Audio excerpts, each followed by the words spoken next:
من الشيطان الرجيم من همزه ونفخه ونفسه بسم الله الرحمن الرحيم يا نساء النبي لستن كأحد من النساء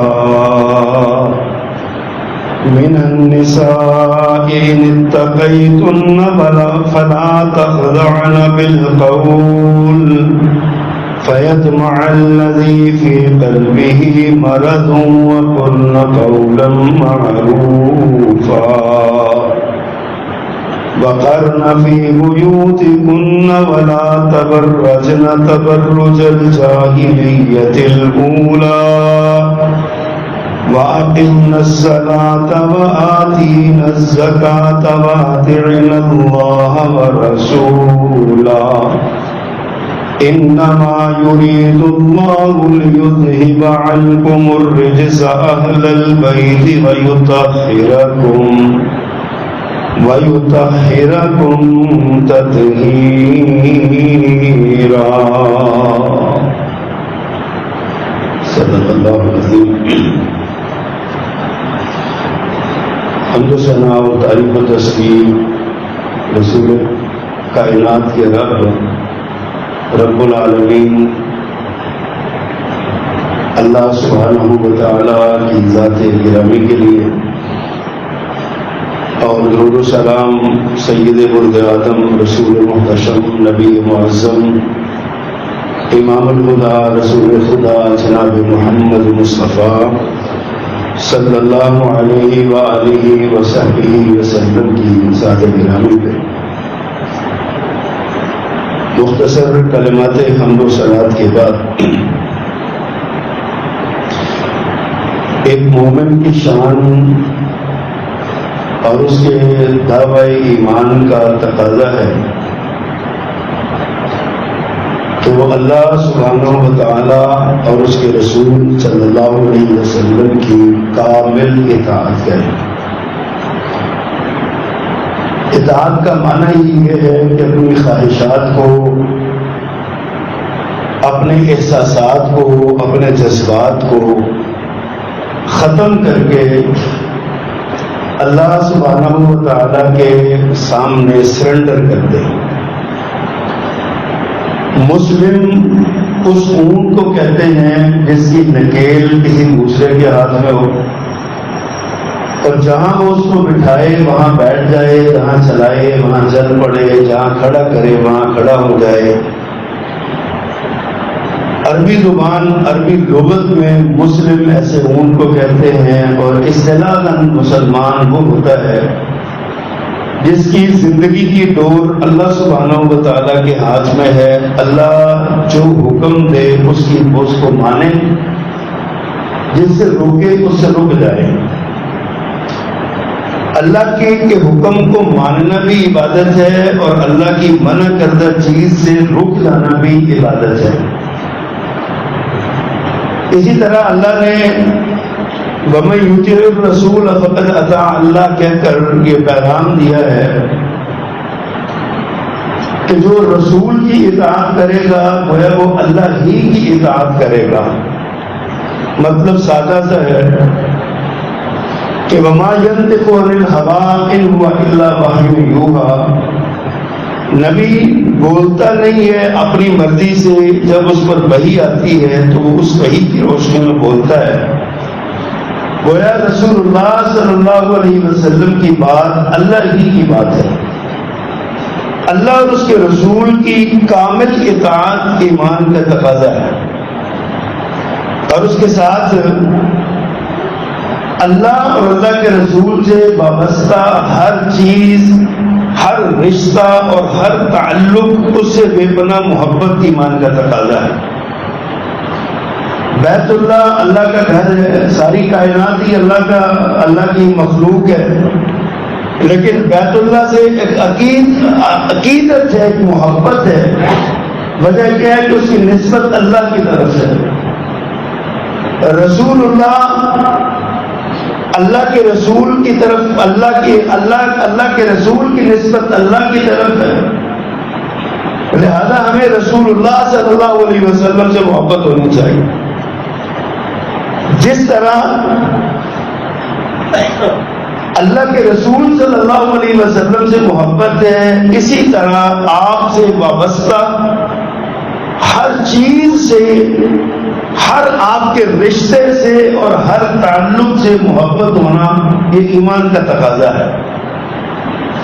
ہم دیکھتے ہیں یہاں کسی میوزیم میں چلے جائیں، عجائب گھر میں چلے جائیں، وہاں پڑا ہوتا ہے کہ بادشاہی مسجد لاہور کی گیٹ جو ہے، انٹرنس گیٹ، اس کے اوپر ایک گیلری بنی ہوئی ہے، وہاں پہ کچھ چیزیں پڑی ہیں، جی یہ رسول اللہ صلی اللہ علیہ وسلم کا جبہ ہے، یہ آپ کے موئے مبارک ہے، یعنی بال مبارک ہے، یہ فلاں چیز ہے، اور لوگ پوری عقیدت اور احترام کے ساتھ اس کو ہاتھ لگاتے ہیں، اس کو اس سے برکت حاصل کرتے ہیں اور کوشش کرتے ہیں کہ یہ، حالانکہ وہ صرف منسوب ہے، سند نہیں ہے اس کی کہ وہ واقعی وہی چیزیں ہیں، یہ ویسے ہی کوئی پرانی چیز، کوئی کپڑی سی، کوئی گدا تھا، کوئی کپڑا تھا، شیشے میں سے جا کے رکھ دیا گیا، سند نہیں ہے، منسوب ہے صرف، اور اس منسوب ہونے سے اتنی محبت کا اظہار ہم کرتے ہیں، اور جس کے بارے میں کنفرم ہو کہ یہ رسول اللہ صلی اللہ علیہ وسلم کی ہے، یہ منسوب پیارے پیغمبر صلی اللہ علیہ وسلم سے، اور اس کی سند بھی موجود ہو،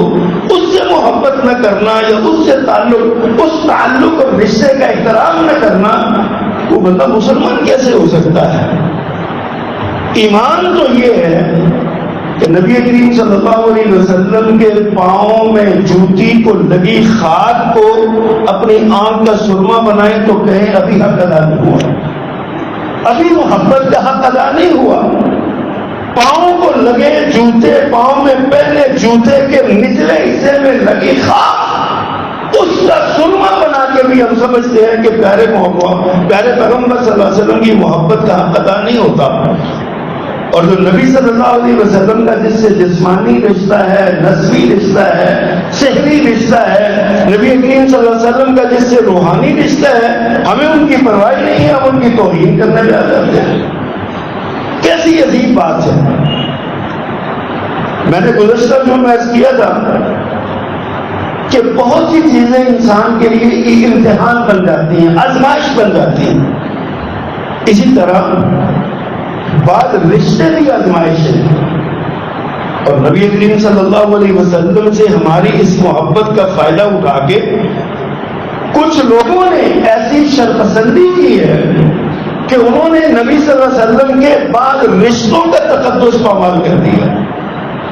دنیا میں دو طرح کے طبقے پیدا ہو گئے، ایک کو رافضی کہا جانے لگا، ایک کو ناسبی کہا جانے لگا۔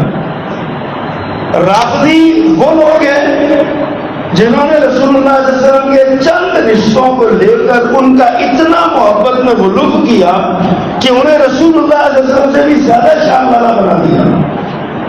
اور ناسبی وہ لوگ ہیں جو رسول اللہ صلی اللہ علیہ وسلم کے بعض رشتے داروں کے ساتھ توہین آمیز سوچ رکھتے ہیں، ان کی توہین کرتے ہیں اور ان کے بارے میں برا سوچتے ہیں۔ اللہ سبحانہ و تعالیٰ کے سامنے یہ کہنا چاہیے، اللہ ہم ناسبی فکر سے بھی تیری پناہ مانگتے ہیں اور رافضی سوچ سے بھی تیری پناہ مانگتے ہیں۔ ہمارا نہ ناسبیوں سے بھی تعلق ہے نہ رافضیوں سے بھی تعلق ہے، ہم تو اس عقیدے پر ہیں جس پر اللہ کے نبی صلی اللہ علیہ وسلم نے ہمیں چھوڑا۔ آپ نے فرمایا لوگوں لا تسبوا اصحابی، مجھ پر کلمہ پڑھنے والے، ایمان کی حالت میں میری زیارت کرنے والے اور ایمان پر اپنی دنیا سے جانے والے، جان دینے والے میرے صحابی ہیں، ان کو برا نہ کہنا۔ وہ صحابی چاہے ابو بکر صدیق رضی اللہ تعالیٰ عنہ جیسا اعلیٰ ترین صحابی ہو، چاہے پیارے پیغمبر صلی اللہ علیہ وسلم کی مجلس میں ایک لمحے کے لیے بیٹھ کر اپنی نگاہ پیارے پیغمبر کے چہرے پہ ڈال کر پیچھے ہٹ جانے والا ہو۔ اللہ کے نبی نے فرمایا لا تسبوا صحابی، میرے صحابی کو گالی نہ دو۔ بلکہ کبھی آپ کو غصہ آیا تو آپ نے فرمایا جب تم دیکھو کسی کو میرے صحابی کو گالی دیتے ہیں فقولوا لعنت اللہ علی شرکم، تو دیکھو اللہ کے تمہارے شر پہ اللہ کی لعنت ہے۔ آپ نے ارشاد فرمایا تو میرے صحابی کو گالی دیتا اس پر اللہ کی، فرشتوں کی، ساری کائنات کے لوگوں کی لعنت ہے. غصہ آیا آپ کو. کیوں؟ صحابی کا پیارے پیغمبر سے تعلق ہے، ایمان کا تعلق ہے، ایثار کا تعلق ہے، اور محبت کا تعلق ہے، اور روحانیت کا ایک تعلق ہے. پیارے پیغمبر سے ڈائریکٹ تعلق ہے جس کا، اس کے بارے میں توہین کرنا، اللہ کے نبی فرماتا ہے اس پر اللہ اس کے رسول کی لعنت. جس طرح صحابی سے محبت کرنا فرض ہے، لازم ہے، کیونکہ ایمان کا رشتہ ہے، روحانیت کا رشتہ ہے، پیارے پیغمبر سے تعلق کا رشتہ ہے، اسی طرح میرے نبی کے اہل بیت جو ہیں ان سے محبت کرنا بھی فرض ہے. کیوں؟ ان کا بھی رشتہ ایمان کا بھی ہے، روحانیت کا بھی ہے، تعلق کا بھی ہے. لیکن اہل بیت کو ایک دوسرا اعزاز حاصل ہے کہ ان کو پیارے پیغمبر کی رشتہ داری کے شرف بھی حاصل ہے. نبی کریم صلی اللہ علیہ وسلم سے ایک تعلق، اضافی تعلق ہے، صحابہ کرام سے ایک اضافی تعلق ہے میرے نبی صلی اللہ علیہ وسلم کے اہل بیت کا، آپ کے گھر والوں کا. اہل بیت سے محبت ایمان کا جز ہے، ایمان کا جز نہیں، ایمان کا تقاضا ہے. وہ بندہ مومن نہیں ہے جس کے دل میں اہل بیت کا بغض ہے. رسول اللہ صلی اللہ علیہ وسلم نے فرمایا، سیدنا ابو خدری رضی اللہ تعالیٰ، ابو سعید خدری رضی اللہ تعالیٰ روایت فرماتے ہیں، پیارے پیغمبر نے اپنی زبان اطہر سے یہ روزانہ بکھیرے، یہ موتی بکھیرے ہمارے لیے. آپ نے ارشاد فرمایا، والذی نفسی بیدہ لا یبغضنا اہل البیت احد الا ادخلہ اللہ النار. فرمایا قسم اس ذات کی جس کے قبضے میں میری جان ہے، کوئی شخص جو اہل بیت سے بغض رکھتا ہے اللہ اسے جہنم میں داخل کرتے ہیں، اسے جہنم میں. یہ پیارے پیغمبر نے قسم اٹھا کہا، کائنات کی سب سے سچی زبان. فرماتے ہیں کہ جو اہل بیت سے، میرے گھر والوں سے بغض رکھے گا وہ اللہ اسے جہنم میں داخل کرتے گا. کیا مطلب ہے اس کا؟ اور قرآن کریم کی جو آیات میں نے آپ کے سامنے پڑھی ہے نا، اس میں بھی اللہ سبحانہ و تعالیٰ نے یہ فرض قرار دیا ہوا ہے اہل بیت سے محبت کرنا. اہل بیت کا ایک تعلق ہے. نبی کریم صلی اللہ علیہ وسلم جب ہم عموماً خطبہ غدیر خم سنتے ہیں نا، کبھی کسی نے خطبہ غدیر خم سارا نہیں سنایا. غدیر خم پہ ہوا کیا تھا کوئی آپ کو یہ نہیں بتاتا، سارا خطبہ کیا تھا یہ نہیں بتاتا، ایک حصہ بتاتے ہیں صرف. من کنت مولا فہذا علی المولا. کعبہ رب کی قسم میرے نبی کی زبان سے لفظ نکلے ہوئے ہیں، یہ ہمارے سر کا تاج ہے، ہمارا ایمان ہے. میرے آقا نے ارشاد فرمایا، جس نے علی کو، جس نے مجھے دوست بنانا ہے وہ علی کو دوست بنائے.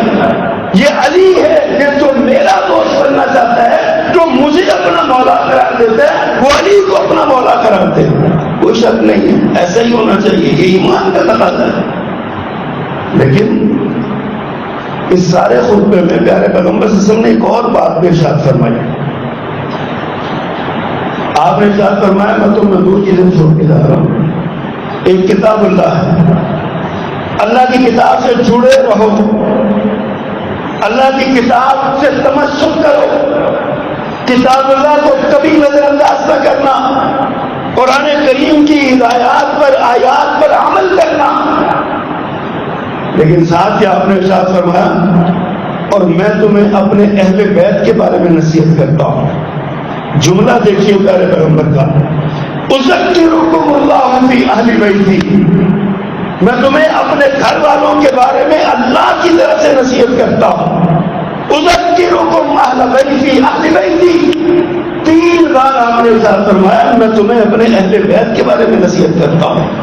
میرے اہل بیت کا خیال رکھنا، میرے گھر والوں کا خیال رکھنا، ان کی توہین نہ کرنے لگ جانا، ان کے حقوق پامال نہ کرنے لگ جانا، ان کی شان گھٹانے نہ لگ جانا، ان کے مقام و مرتبے کا احساس کرنا. ایسا نہ ہو کہ کل کو تم آؤ اور کوئی شخص آ کے میرے اہل خانہ کے بارے میں بدزبانی شروع کر دے، بدگمانی کرنے لگ جائے. اللہ اکبر. حضرت زید رضی اللہ تعالیٰ عنہ صحیح حدیث کے راوی ہیں. ان سے ساتھی نے پوچھا آپ کے اہل بیت کون ہیں؟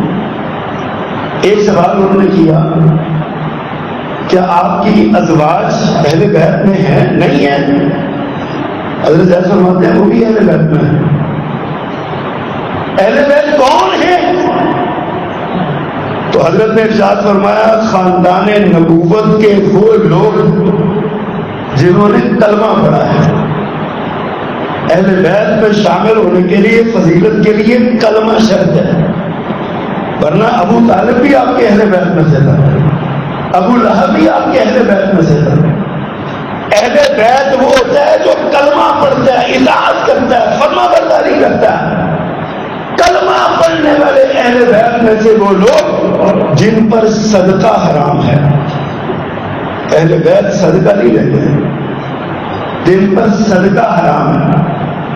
حضرت زید سے پوچھا گیا وہ کون ہے؟ انہوں نے کہا حضرت علی رضی اللہ تعالیٰ عنہ کی اولاد، حضرت عقیل کی اولاد، حضرت جعفر کی اولاد، حضرت عباس رضی اللہ تعالیٰ عنہ آپ کے جو چچا تھے ان کی اولاد. اور آپ کے چچا حضرت حارث کی تھے. حارث کے بیٹے تھے ربیعہ، ربیعہ کے بیٹے تھے عبد المطلب، دادا کے نام پہ ان کا نام رکھا گیا. یہ پیارے پیغمبر کے صحابی ہیں، نوجوان تھے. یہ آپ کے چچا دار بھائی کے بیٹے، یعنی عبد المطلب کے بیٹے حارث جو آپ کے چچا تھے، حارث کے بیٹے ربیعہ تھے، ربیعہ کے بیٹے یہ عبد المطلب تھے یہ.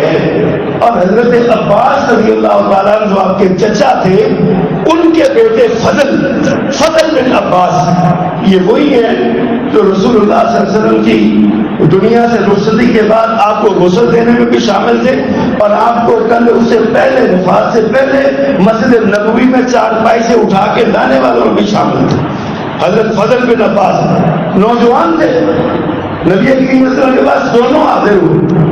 آ کے عرض کرتے ہیں اللہ کے پیغمبر ہمیں بیت المال کا جو صدقہ و زکوٰۃ ہے نا اس کی کلیکشن پر کوئی ڈیوٹی لگائیں ہماری، ہمیں وہاں سے کچھ پیسے ملیں گے، بیت المال کے صدقے میں سے ہمیں کچھ ملے گا، ہم اپنی شادی کروائیں گے، ہمیں شادی کروانا چاہتے ہیں، وسائل نہیں. کس نے کہا؟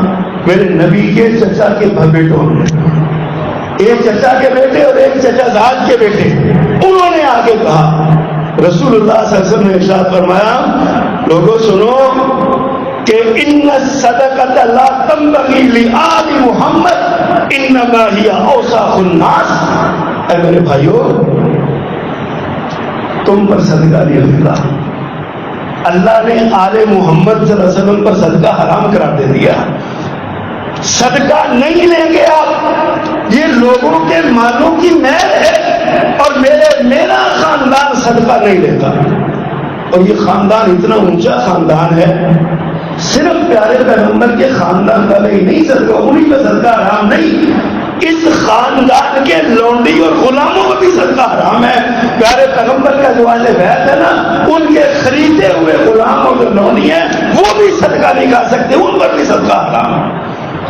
یہ پیارے پیغمبر کا خاندان ہے، ایک اکرام ہے، پروٹوکول ہے، ایک شان ہے.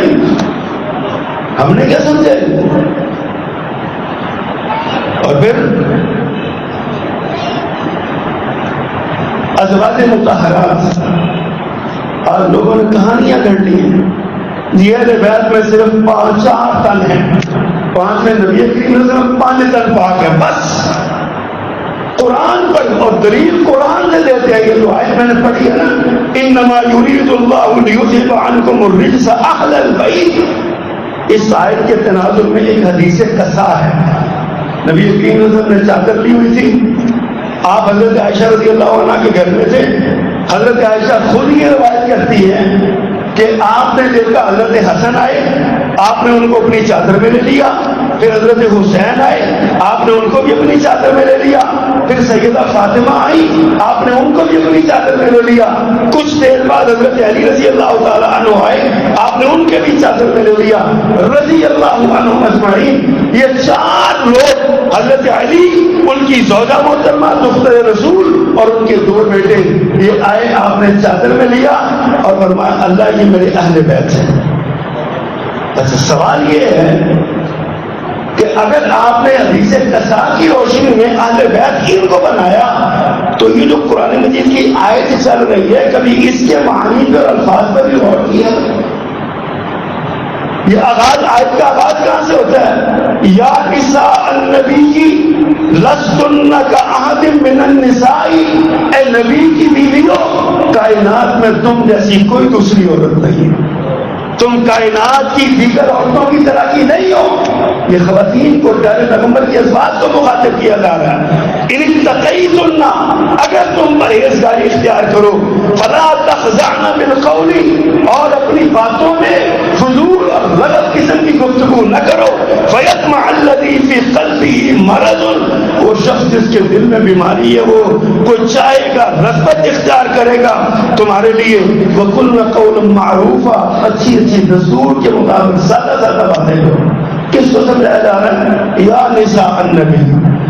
اگلی آیت ہے وقرن فی بیوتکن، اپنے گھروں میں ٹکے رہو، ولا تبرجن تبرج الجاہلیۃ الاولی، پہلے زمانے کی جاہلیت کی طرح بن سمجھ کے گلیوں بازاروں میں نہ نکلو۔ کس کو سمجھایا جا رہا ہے؟ یا نساء النبی، یا نساء النبی، نبی کی بیویوں کو۔ آگے فرمایا وَأَقِمْنَ الصَّلَاةَ وَآتِينَ الزَّكَاةَ، نماز پڑھو زکوٰۃ ادا کرو، وَأَطِعْنَ اللَّهَ وَرَسُولَهُ، یہ سارے ہی صیغے مؤنث کے ہیں۔ یا نساء النبی، عورتوں کو سمجھایا جا رہا ہے، نبی کی بیویوں کو سمجھایا جا رہا ہے۔ اور فرمایا انما یرید اللہ لیذھب عنکم الرجس اہل البیت، اے اہل بیت اللہ تم سے گندگی کو، نجاست کو، خباثت کو دور رکھنا چاہتا ہے، اللہ تم سے دور کرنا چاہتا ہے۔ وَيُطَهِّرَكُمْ تَطْهِيرًا، اور تمہیں پاک کرنا چاہتا ہے، صحیح پاکیزگی دینا چاہتا ہے تمہیں۔ اگلی آیت پہ غور کر لیں، وَاذْكُرْنَ مَا يُتْلَىٰ فِي بُيُوتِكُنَّ، یہاں بھی مؤنث کے صیغے وہی یا نساء النبی۔ یہ آیت تو سیدہ عائشہ کے گھر میں، ام المومنین کے گھر میں آئی، اور خواتین نبی رسول اللہ صلی اللہ علیہ وسلم کی اہلیہ، آپ کی جو امہات المومنین آپ کی بیویاں ہیں، ازواج ہیں، ان کو مخاطب کیا جا رہا ہے۔ پھر سوال ہے حدیث قصا کا کیوں ذکر کیا؟ سمجھنے کی بات ہے۔ مطلب یہ ہے اصل اہل بیت جو ازواج مطہرات ہیں، لیکن یہ چار بھی آپ کے اہل بیت میں شامل ہیں۔ ان کو کوئی شخص نکالنا چاہے تو وہ پرلے درجے کا بےایمان ہوگا جو ان چار کو آپ کے اہل بیت سے نکالنا چاہے۔ یہ بھی آپ کے اہل بیت میں، صرف ایک بیٹی نہیں، حضرت زینب، رقیہ اور ام کلثوم، آپ کی باقی تین بیٹیاں بھی آپ کے اہل بیت میں شامل ہیں، آپ کی ساری بیویاں اہل بیت میں شامل ہیں۔ اہل بیت قرآن کریم کا مطالعہ کریں، آپ کو پتہ چلے گا کہ اہل بیت کا قرآن میں جب اہل بیت کا ذکر کیا تو بیویوں کا ذکر کیا۔ حضرت سارہ رضی اللہ عنہ حضرت ابراہیم علیہ السلام کی آفیہ گھر میں بیٹھے تھے، پیغام آیا، فرشتے آئے، انہوں نے آگے کہا حضرت سارہ کو پیغام دو کہ اللہ سے بیٹا دے گا۔ حضرت سارہ پریشان ہو گئی کہ یہ بوٹے بارے، میں اتنی بوڑھی ہو گئی ہوں، مجھے اولاد کیسے ہوگی؟ تعجب کا اظہار کیا۔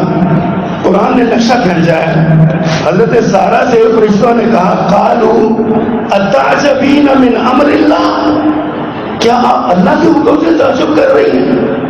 اللہ کو کیا مشکل ہے، کس عمر میں بھی دیتے؟ اتعجبین من امر اللہ، آگے بڑھنا رحمت اللہ وبرکاتہ علیکم اہل البیت، اے ابراہیم کی زوجہ محترمہ، اے اہل بیت، اے گھر والیوں، کیا اللہ کی رحمت، تم اللہ کے حکم سے پریشان ہو رہی ہو، تعجب کا اظہار کر رہی ہو؟ یاد رکھو اللہ کی رحمت اور برکت تو تم پر اے اہل بیت۔ حضرت لوط علیہ السلام کا ذکر کیا، جب لوط علیہ السلام کو نکالا نا، اللہ نے بچایا، نکال دیا، تو فرمایا الا آل لوط الا انا لمنجوہم اجمعین، ہم نے ساری بستی کو تباہ کر دیا مگر آل لوط کو ہم نے بچایا، لوط علیہ السلام کی اولاد کو بچایا۔ اگلا جملہ کیا ہے؟ الا امرأتہ، سوائے آل لوط میں سے ساری آل کو بچایا الا امرأتا، اس کی بیوی کے سوا۔ گویا کہ بیوی ہی آل بیت ہے، بیوی ہی آل ہے، اہل بیت ہے۔ آج کیسی عظیم بات ہے کہ آل بیت کو نکال، آل بیت میں سے جو ہے نا ازواج مطہرات کو نکال دیا جاتا ہے۔ سمجھنے والی بات ہے، ہمیں دیکھنا چاہیے، سوچنا چاہیے۔ نبی کریم صلی اللہ علیہ وسلم نے حضرت زینب بنت جحش سے شادی فرمائی، نکاح ہوا، رخصتی ہوئی، ایک دن بعد یا 2 دن بعد آپ حضرت عائشہ رضی اللہ عنہ کے گھر آئے۔ سیدہ عائشہ نے آپ کو دیکھ کے بتا کیا فرمایا؟ کیف وجدت اہلک، کیف وجدت اہلک، اللہ کے پیغمبر گھر والے کو کیسا پایا؟ اہلک، سیدہ عائشہ کے الفاظ ہیں، کیف وجدت اہلک بارک اللہ لک، اللہ آپ کو اس رشتے میں برکت دے، آپ نے اپنی گھر والی کو کیسا پایا؟ تو ہماری زبان میں بھی کہتے ہیں کہا ہے نا، سناؤ ہم کیا کہتے ہیں؟ گھر والی دیکھے گئی ہے، یہی کہتے ہیں نا گھر والی سے۔ جب اہل بیت کا ذکر کرتے ہیں، گھر والی کا ذکر کرتے ہیں، تو پھر کیا ہوتا ہے؟ گھر والی پیکے گئی ہے، کیا مطلب؟ بیگم صاحبہ پیکے گئی، بیگم صاحبہ کو ہی اہل بیت کہا جاتا ہے۔ لیکن اس کا یہ مطلب نہیں ہے کہ صرف بیگمات ہی اہل بیت ہے، آل عقیل اہل بیت ہے، آل عباس اہل بیت ہے، آل جعفر اہل بیت ہے، آل علی رضی اللہ تعالیٰ عنہ اہل بیت ہے۔ اللہ کے نبی صلی اللہ علیہ وسلم کے بنو عبد المطلب اہل بیت ہے، بنو ہاشم اہل بیت ہے۔ یہ احادیث سے پتہ چلتا ہے نبی کریم صلی اللہ علیہ وسلم کے سارے چچاؤں کی اولاد جو مسلمان ہوئی وہ اہل بیت ہے۔ آپ کے سارے چچا جو مسلمان ہوئے وہ اہل بیت ہیں، ان کی اولاد اہل بیت ہے، آپ کی ازواج اہل بیت ہے۔ یہ خاندان ہے میرے نبی صلی اللہ علیہ وسلم کا۔ ہم کون ہوتے ہیں کسی کو خاندان سے نکالنے والے؟ جب اللہ نے ان کو خاندان میں شامل کر دیا تو ہم کیسے ہو سکتے ہیں؟ پھر نبی کریم صلی اللہ علیہ وسلم نے اپنے اہل بیت کا خیال رکھنے کا حکم دیا، بار بار تلقین کیا، آپ نے حوصلہ بڑھایا۔ حضرت علی رضی اللہ تعالیٰ کہتے ہیں والذی فلق الحب وبرأ النسم، قسم اس ذات کی جس نے دانے کو پھاڑا اور روح کو پیدا کیا، جس نے جان کو پیدا کیا۔ فرماتے ہیں انہ لعہد النبی الامی الیہ، میرے ساتھ نبی کریم صلی اللہ علیہ وسلم نے یہ وعدہ کیا، عہد کیا میرے ساتھ، کیا؟ اللہ یحبنی الا مؤمن ولا یبغضنی الا منافق، تیرے سے محبت کرنے والا مومن ہوگا، تیرا بغض رکھنے والا منافق ہوگا۔ حضرت علی رضی اللہ تعالیٰ عنہ سے جو بغض رکھے گا وہ منافق ہوگا۔ اور خطبہ غدیر خم کی بات بھی آپ کو سناؤ، پیارے پیغمبر کو لوگ کہتے ہیں خلافت کا اعلان کیا، اگر خلافت کا اعلان کرنا ہوتا تو مکہ میں کرتے، جہاں ساری دنیا سے مسلمان اکٹھے تھے۔ پیارے پیغمبر حج کے معاملات ختم کر چکے، حج مکمل ہو چکا، اصحاب رسول واپس آ رہے تھے، یمن والے یمن چلے گئے، شام والے شام چلے گئے، اردن والے اردن چلے گئے، دیگر ممالک کے لوگ ادھر چلے گئے۔ اب مدینہ اور گرد و نواح کے جو لوگ آپ کے ساتھ ہیں، ان کے ساتھ آپ واپس آ رہے تھے، مدینہ جا رہے تھے۔ مدینے اور مکے کے درمیان قریباً مکہ اور 200 کلومیٹر کے فاصلے پر یہ ایک کنواں ہے، غدیر خم، خم کنویں کو کہتے ہیں، یہ جیسے مہینہ میں خوہ کہتے ہیں، خوہ دیہاتوں میں کہتے ہیں جو اتنے خوہ نے فلاں سے خوہ دیتے، یہ خم ایک کنواں ہے، کنواں پر یہ سارے آپ جمع ہوئے۔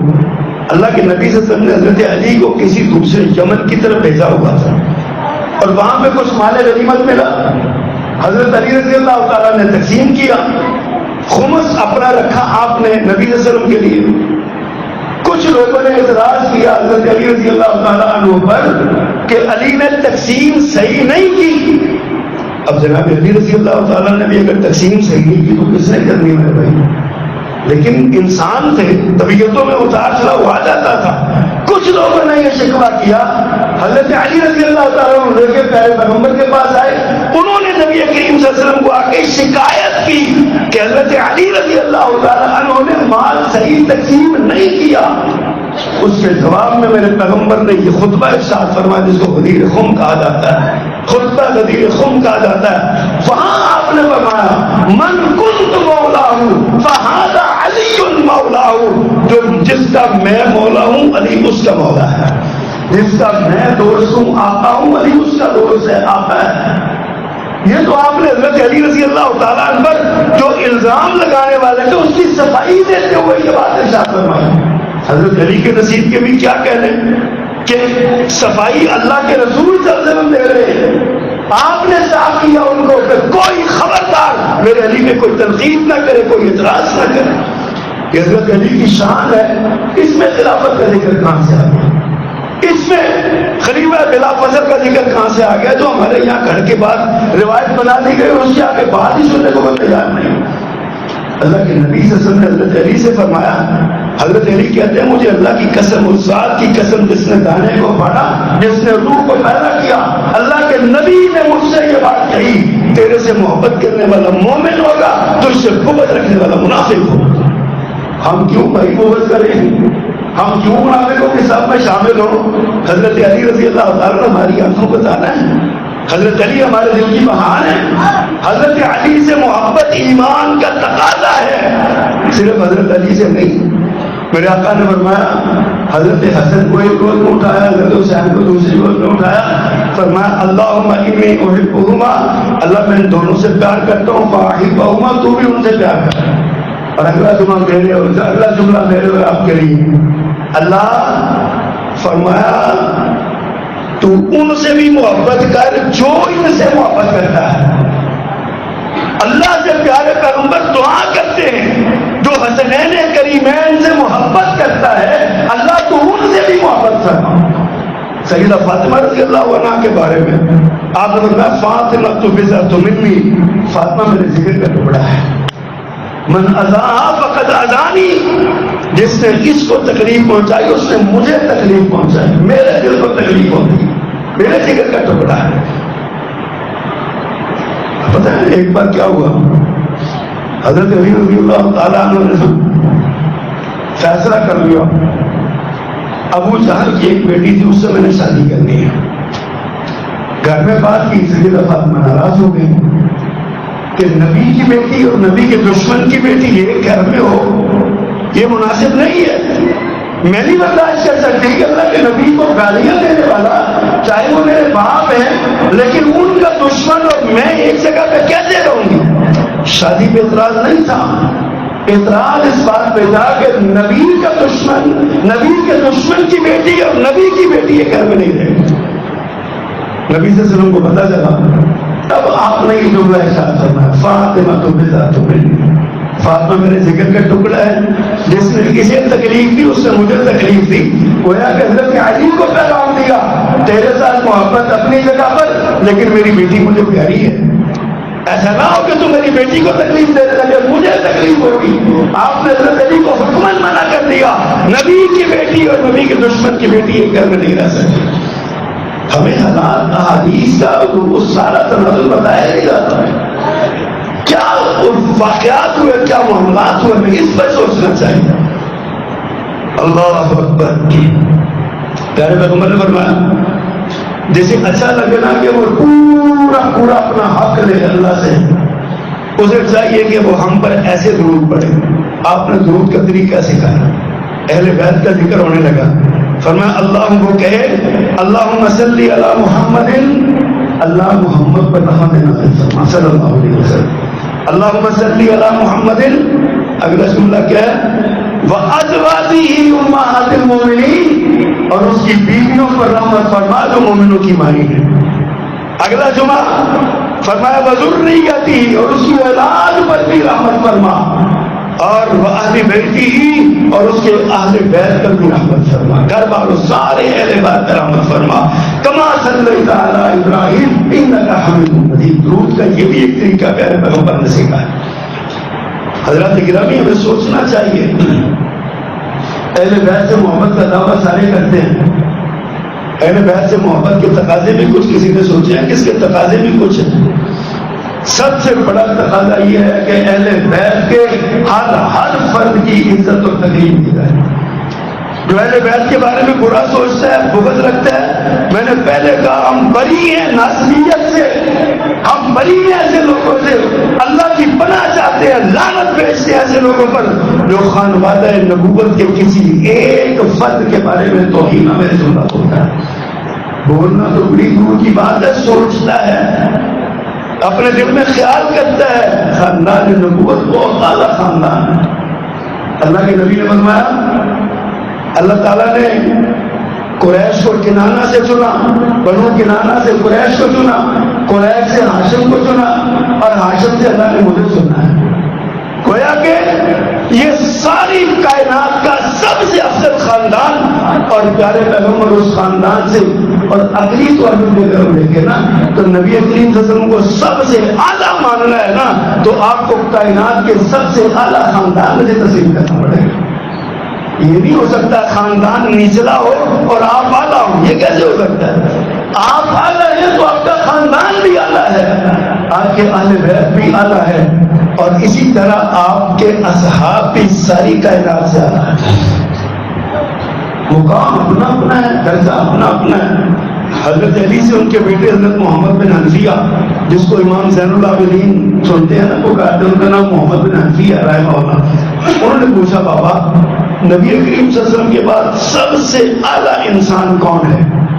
حضرت علی نے بے دھڑک بے جھجک بغیر تردد کے ایک لمحہ سوچے بغیر کہا، ابو بکر صدیق رضی اللہ تعالیٰ۔ محمد بن حنفیہ فرماتے ہیں اس کے بعد کہتے ہیں عمر۔ حضرت محمد بن حنفیہ خود کہتے ہیں، یہ صحیح حدیث ہے، صحیح روایت کے ساتھ، سند کے ساتھ، فرماتے ہیں میں نے سوچا اگر میں نے اگلا پوچھا تو یہ عثمان کا نام لیں گے، کہتے ہیں میں نے خود ہی کہا بابا پھر آپ کہاں ہیں؟ کمال عاجزی حضرت علی رضی اللہ تعالیٰ عنہ کی، اللہ کروڑوں رضوان نازل فرمائے سیدنا علی رضی اللہ تعالیٰ عنہ پہ، فرماتے ہیں میں تو مسلمانوں کا کام سمجھتا ہوں، افضل والا تو وہی ہے، میں تو مسلمانوں کا عام بن۔ اس طرح جہات ہیں اللہ نے بنا، ایک طرف جناب ابو بکر صدیق کا مقام ہے حضرت علی سے بڑا، اور دوسرے مقام پہ حضرت علی کو ایسی شان عطا فرمائی جہاں حضرت ابو بکر صدیق نہیں پہنچ سکتے رضی اللہ تعالیٰ۔ یہ اللہ کی عطائیں ہیں، ہم کون ہوتے ہیں اس میں؟ اللہ نے انبیاء کے بارے میں یہ بات فرمائی، تلک الرسل فضلنا بعضهم علی بعض، یہ رسولوں کی جماعت ہے جس میں ہم نے ایک کو دوسرے پر فضیلت اور فوقیت دی ہوئی ہے، درجہ ہے اپنا اپنا۔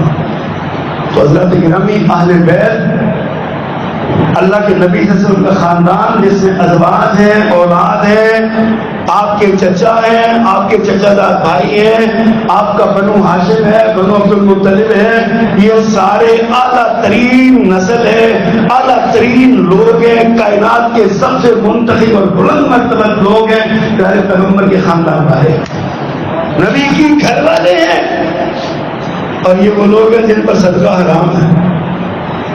انہیں سید مکہ کی جنہیں سارے پاکستان میں اٹ پٹوں سے سید، آپ کو ہونا جی میں شاہ ہوں، آپ کو ہونا جی میں سید ہوں، آپ کو ہونا جی میں سید ہوں۔ اتنے سید تو مکہ مدینے میں موجود نہیں جتنے سید ہمارے پاس آ گئے۔ سوچنا چاہیے، پتہ لوگوں نے نسبتیں کیوں کی ہیں؟ تاکہ ہمیں عزت ملے، عزت لے لی، صدقہ سارا کھائے جا رہے ہیں، کہتے جی صدقہ ہمیں لگتا ہے، ہمیں لگ جاتا ہے، پھر آپ سید کس بات کی؟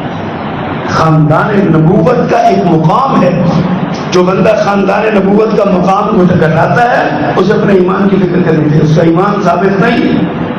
اللہ ہمیں اپنے نبی کے جمیع اہل خانہ سے، اپنے نبی کے اصحاب سے، آپ کے اہل بیت سے اللہ ہمیں سچی محبت نصیب فرمائے۔ سبحان ربک رب العزت عما یصفون۔